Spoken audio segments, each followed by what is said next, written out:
He just pulled away, and you feel it, that shift, that distance, that cold silence where there used to be warmth. And right now you're sitting there wondering what you did wrong, wondering if you should text him, wondering if you should give him space or fight for him. And I'm going to tell you exactly what to do, but I need you to listen carefully, because what I'm about to tell you goes against every instinct you have right now. And if you get this wrong, you will lose him forever. Let's start with what's actually happening in his head right now, because you need to understand the psychology behind why men pull away before you can fix it. And here's the thing most people get wrong: when a man pulls away, it's not always about you. I know that's hard to hear. I know you're scanning every conversation, every text, every moment, trying to figure out what you said or did that made him retreat. But the truth is, most of the time when a man pulls away, it's about him. Let me explain. Men pull away for a few core reasons. 1, he's overwhelmed. 2, he's testing you. 3, he's genuinely losing interest. Or 4, he's dealing with something in his life that has nothing to do with you. And the way you respond right now determines which one of these it is and whether you ever get him back. Here's what most women do when a man pulls away. They panic. They start texting more, calling more, asking if everything's okay, trying to fix it, trying to pull him back in. And every single time they do this, they push him further away. Because here's what you need to understand about male psychology. When a man feels smothered or pressured, he retreats. It's biological. It's how he's wired. When he feels like you need him too much, he feels trapped. And when he feels trapped, he runs. So what do you do instead? You do the exact opposite of what every fiber in your body is telling you to do. You pull back. You give him space, but not just any space, strategic space. And this is where most advice gets it wrong. People tell you to ignore him, to play games, to make him chase you. That's not what I'm saying. I'm saying you shift your focus, you shift your energy, you take your attention off him and put it back on yourself. Let me tell you a story. I had a client named Sarah. She'd been dating this guy, Michael, for about 4 months. Things were great. They were seeing each other twice a week, texting every day. He was calling her beautiful, making plans, talking about the future, and then suddenly he went cold. His texts got shorter. He stopped making plans. He was always busy, and Sarah did what most women do. She started chasing. She texted him, "Hey, is everything okay?" She sent him funny memes to try to re-engage him. She suggested dates, and every time she did this, Michael pulled back more, until one day he sent her the text, the "I think we should take a break" text. Sarah was devastated. She called me crying, and I told her exactly what I'm about to tell you. I said, "Sarah, you need to stop chasing him immediately." She said, "But if I stop reaching out, I'll lose him." And I said, "No, if you keep reaching out, you'll lose him. If you stop, you have a chance." So here's what we did. Sarah sent one final text. She said, "I understand you need space. I'm going to give that to you. I hope you figure out what you need." And then she went silent. Now here's what happened in Michael's head. For the first 2 days, nothing. He felt relieved. He thought, good, she's finally backing off. But then something shifted. By day 3, he started wondering what Sarah was doing. By day 5, he checked her social media. By day 7, he was thinking about her. And by day 10, he texted her. He said, "Hey, I've been thinking about you. How have you been?" And Sarah didn't respond immediately. She waited 6 hours, and when she did respond, she was friendly but brief. She didn't ask him any questions. She didn't try to re-engage. She just responded. And you know what happened. Michael asked her out. Within 2 weeks, they were back together. But this time, the dynamic had shifted. Michael was chasing her. So let's break down the psychology of what happened there. When Sarah stopped chasing Michael, she did 3 things. 1, she showed him she had self-respect. 2, she created space for him to miss her. 3, she triggered his fear of loss. These 3 things are critical. Let me explain each one. Self-respect. When you chase a man who's pulling away, you're telling him, "My need for you is greater than my need for myself." You're telling him, "I will abandon myself to keep you." And that is the most unattractive thing you can do, because here's what men respect. Men respect women who respect themselves. Men are attracted to women who have standards, who have boundaries, who won't tolerate being treated poorly. When you stop chasing him, you're saying, I'm worth more than this. I won't chase someone who doesn't want to be caught. And that confidence, that self-possession is magnetic, creating space for him to miss you. Here's something you need to understand about human psychology. We don't miss what's always available. We don't crave what's always there. When you're constantly texting him, constantly available, constantly trying to see him, you remove the space necessary for him to miss you. Think about it this way. If you're always eating your favorite food, it stops being special. But if you haven't had it in a while, suddenly you're craving it. That's how attraction works. Absence doesn't just make the heart grow fonder. Absence makes the heart remember why it wanted something in the first place. Triggering his fear of loss. This is the big one. When a man pulls away, he's operating from a position of power. He's the one creating distance. He's the one in control. And in his mind, he thinks you'll be there waiting when he's ready. But when you pull back too, when you go silent, when you stop chasing suddenly, he realizes he might actually lose you. And that fear of loss is one of the most powerful motivators in human psychology. We want what we think we can't have. We chase what's moving away from us. Now, I need to address something important here. Some of you are thinking, but what if he doesn't come back? What if I give him space and he just moves on? And here's what I'm going to tell you. If you give a man space and he doesn't come back, then he was never yours to begin with. And you need to accept that, because here's the truth. If a man is truly interested in you, if he truly values you, he will not let you go. He might need a few days, he might need a week, but if he cares, he will reach out. And if he doesn't, then he's doing you a favor. He's showing you that he's not the right man for you, and you need to be okay with that. But let's talk about what you should be doing during this silent period. Because this is not about sitting at home waiting for him to text you. This is not about putting your life on hold. This is about radically shifting your focus back to yourself. And here's how you do it. First, you reconnect with your own life. When we're dating someone, especially when we're excited about them, we tend to lose ourselves a little bit. We stop seeing our friends as much. We stop doing the things we love. We make him the center of our world, and when he pulls away suddenly, we feel empty because we've neglected ourselves. So during this period, you need to fill your life back up. Call your friends, make plans. Go to that class you've been wanting to try, work on that project, travel, do things that make you feel alive, and here's what's going to happen. You're going to start feeling better. You're going to start feeling like yourself again. And that energy, that confidence is going to radiate out of you. Second, you work on yourself emotionally. Here's a question I want you to ask yourself. Why did his pulling away hurt so much? And I don't mean the surface level answer. I mean the deep answer, because often when a man pulls away and it devastates us, it's not really about him. It's about our own wounds. It's about our fear of abandonment, our fear of not being enough, our need for validation. And if you can use this time to look at those wounds, to work on them, to heal them, you will come out of this stronger. You will come out of this more whole, and you will stop attracting men who pull away because you won't be giving off that energy of need anymore. Third, you raise your standards. This is critical.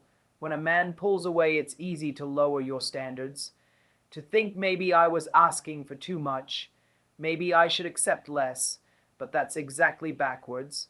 This is the time to raise your standards, to get clear on what you will and won't accept, to decide that you will not tolerate breadcrumbs, that you will not tolerate inconsistency, that you will not chase someone who doesn't want to be caught.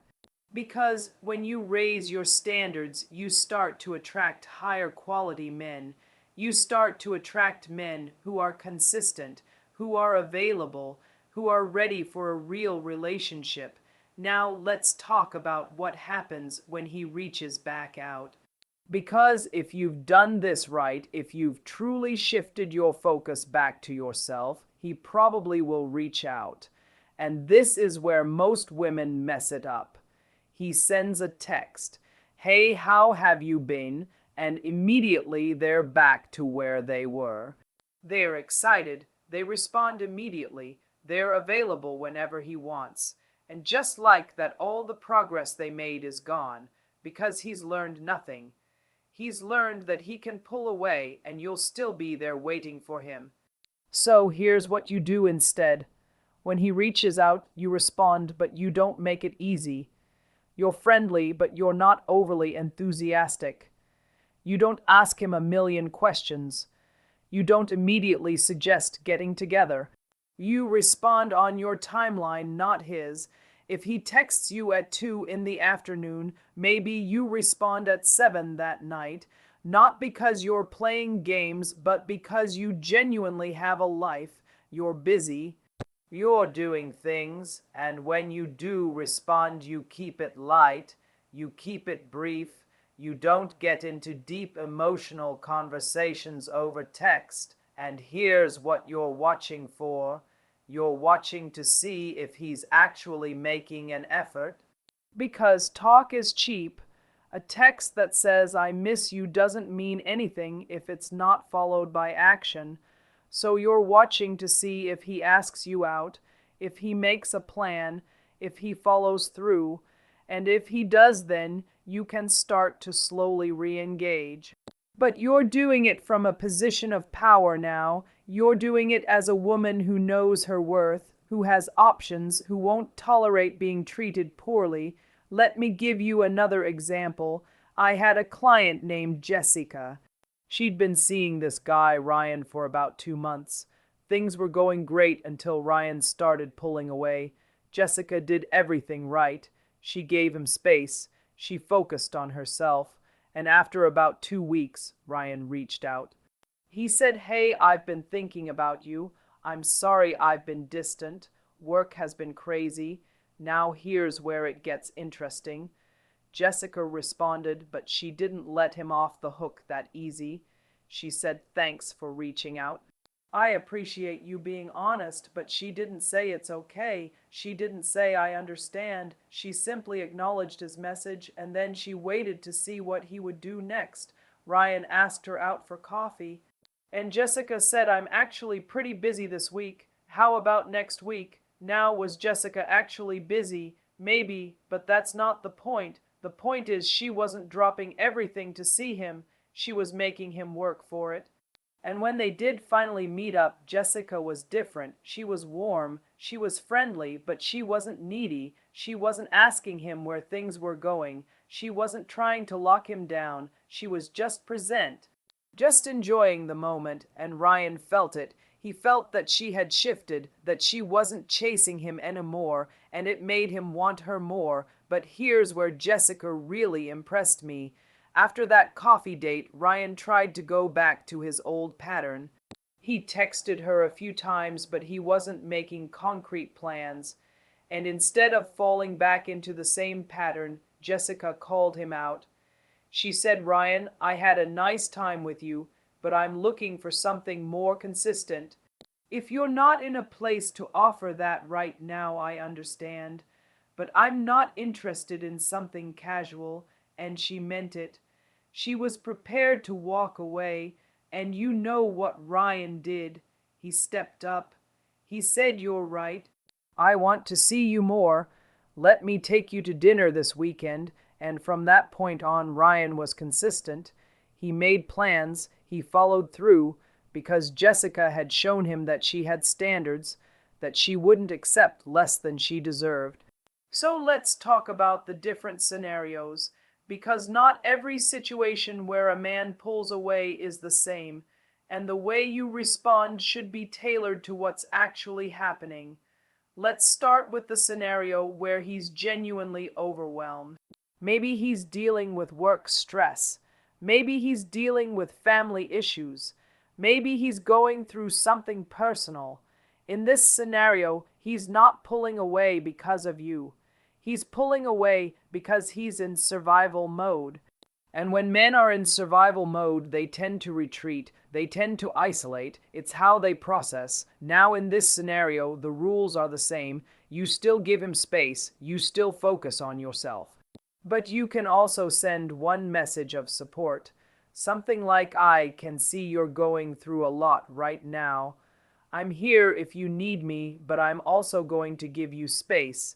Take care of yourself, and then you leave it alone. You don't check in every day. You don't ask how he's doing. You let him come to you when he's ready. And if he's a good man, if he values you, he will come back. He will appreciate that you gave him space, that you didn't make his stress about you. But here's the scenario that's trickier, when he's pulling away because he's testing you. Some men pull away to see how you'll react. They want to see if you're going to chase them. If you're going to get needy, if you're going to lose your cool. It's not conscious, it's not malicious, but it's a test. They're trying to gauge your interest, your investment, your emotional stability. And if you chase them, you fail the test. If you stay calm, if you give them space, if you focus on yourself, you pass the test, and they come back with more respect for you. Then there's the scenario where he's genuinely losing interest. And I'm not going to lie to you. This one hurts, but it happens. Sometimes men pull away because they've realized you're not the right fit. Maybe the chemistry isn't there. Maybe they've met someone else. Maybe they're just not ready for a relationship. And in this scenario, all the space in the world isn't going to bring them back. But here's what giving them space does. It allows you to maintain your dignity. It allows you to walk away with your head held high. Because even if he doesn't come back, you've shown yourself that you have self-respect, that you won't beg someone to choose you, and that's powerful. Now, let's talk about what not to do, because this is just as important as what to do. First, don't drunk text him.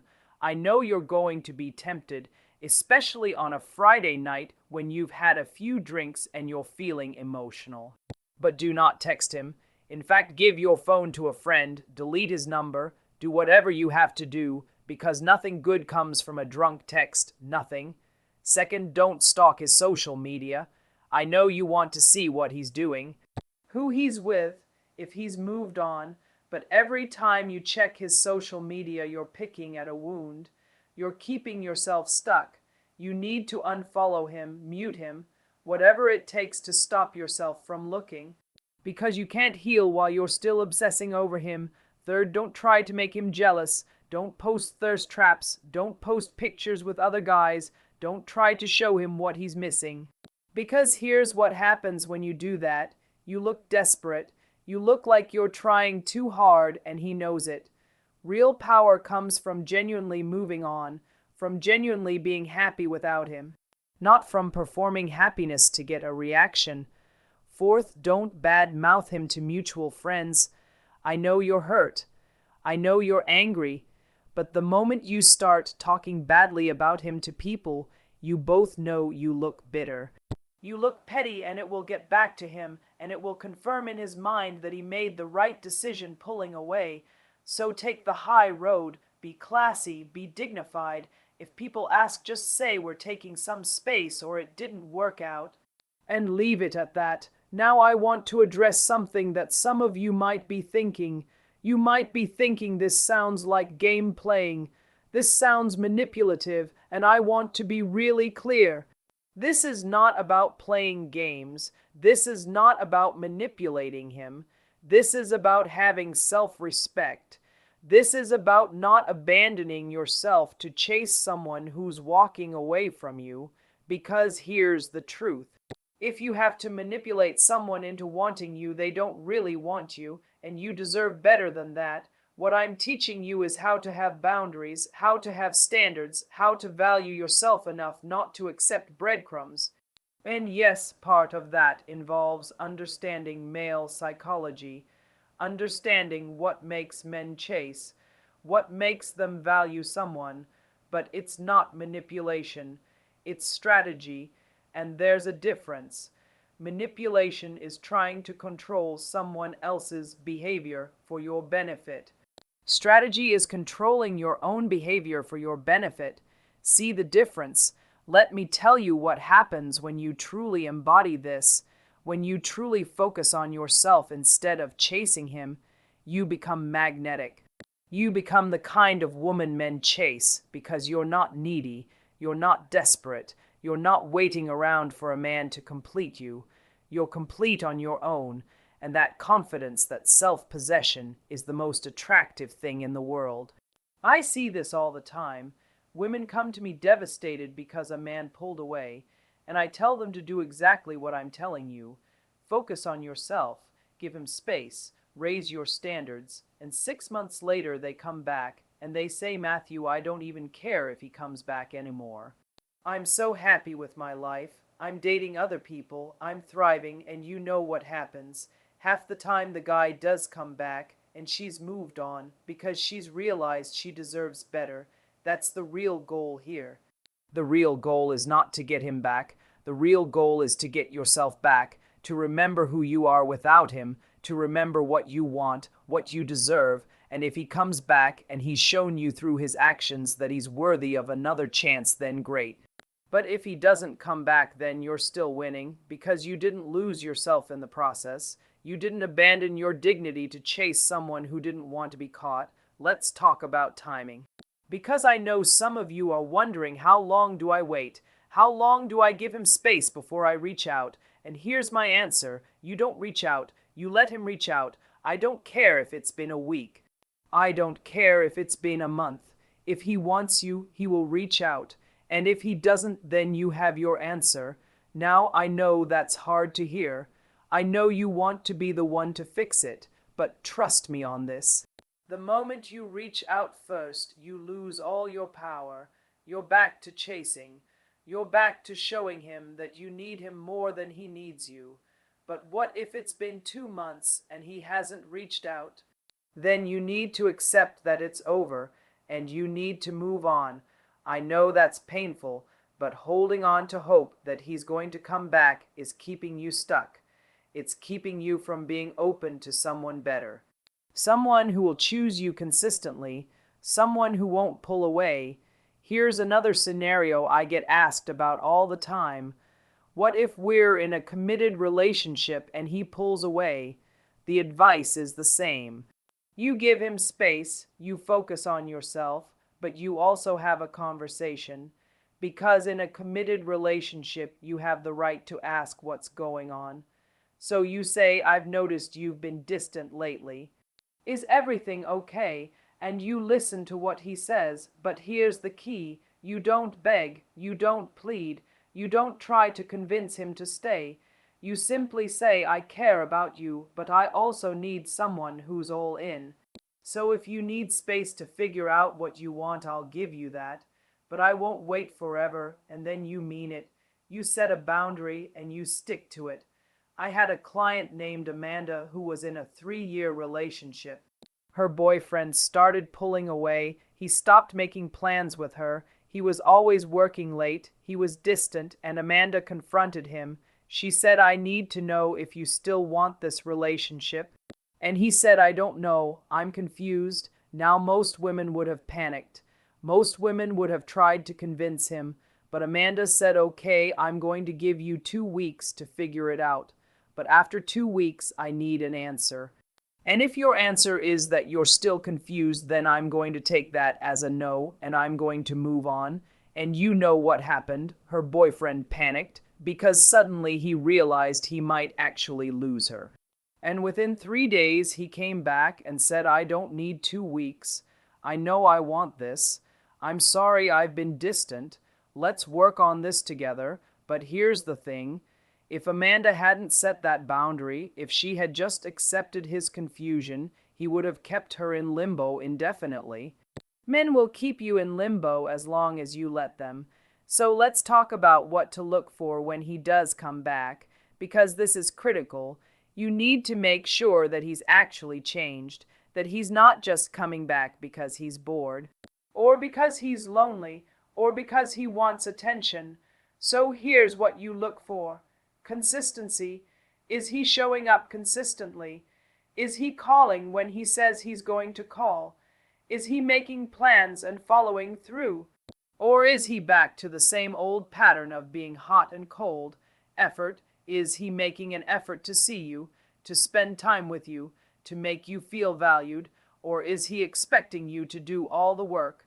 Real interest shows up in effort. If he's genuinely interested, he will move mountains to see you. Vulnerability. Is he opening up to you? Is he telling you what was really going on when he pulled away? Is he being honest about his feelings? Or is he being vague, being evasive? Men who are serious about you will be vulnerable with you. They'll let you in. And if he's checking all these boxes, if he's showing you through his actions that he's changed, that he values you, that he's ready to be consistent, then maybe you can give him another chance, but you do it slowly. You don't just jump back in where you were. You make him earn your trust back. You make him show you over time that this is real. But if he's not checking these boxes, if he's back to the same old patterns, then you need to walk away. Because some men will come back just to see if they still can, just to see if you're still an option, and you need to show him that you're not an option. You're the only option, or you're no option at all. Now let's talk about the bigger picture, because I don't want you to just focus on this one guy. I want you to focus on the pattern. If you keep attracting men who pull away, there's a reason, and it's usually because you're giving off an energy of need, an energy of insecurity, an energy of I need you to complete me, and men can sense that. It's like a radar, and the men who are emotionally unavailable are drawn to it, because it makes them feel powerful. It makes them feel in control. So the real work here is not about getting him back. The real work is about healing whatever wound inside of you is attracting men who pull away, and that's deep work. That's therapy work. That's journaling work.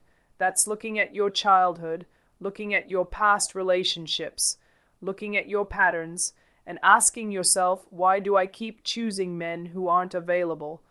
Why do I keep chasing men who pull away? And when you do that work, when you heal those wounds, you stop attracting those men. You start attracting men who are consistent, who are available, who are emotionally mature, who don't pull away because they know what they want and they want you. Let me give you a real talk moment here. Some of you are not going to want to hear this, but I need to say it. If a man wants to be with you, he will be with you. It won't be confusing. It won't be complicated. He won't pull away and come back and pull away again. He'll just be there, consistently, and if he's not doing that, then he's showing you that he's not the right man for you, and you need to believe him. You need to believe his actions, not his words. I know you want to believe that he's just scared, that he's just going through something, that if you just give him enough time, enough space, enough love, he'll come around. But here's what I've learned after coaching thousands of women. Men don't need time to know if they want you. They know pretty quickly, and if they're pulling away, it's because some part of them is unsure. And you can't convince someone to be sure about you. They either are or they aren't. So what do? You let him go. You focus on yourself. And you trust that if he's meant to be in your life, he'll find his way back. And if he doesn't, then someone better will come along. Someone who doesn't pull away. Someone who chooses you every single day. Someone who makes you feel secure and loved and valued. And that's what you deserve. I want to leave you with this. You are not responsible for making someone choose you. You are only responsible for being the best version of yourself, for having standards, for having boundaries, for respecting yourself enough not to chase someone who's walking away. And when you do, that when you truly embody that, you become the kind of woman men don't walk away from. You become the kind of woman men fight to keep, not because you're perfect, but because you know your worth. And that's everything. So if he pulls away, do this immediately. Stop chasing, give him space, focus on yourself, raise your standards, and trust that what's meant for you won't miss you. And what's not meant for you is preparing you for something better. That's the truth. That's the psychology. And that's what will change everything for you.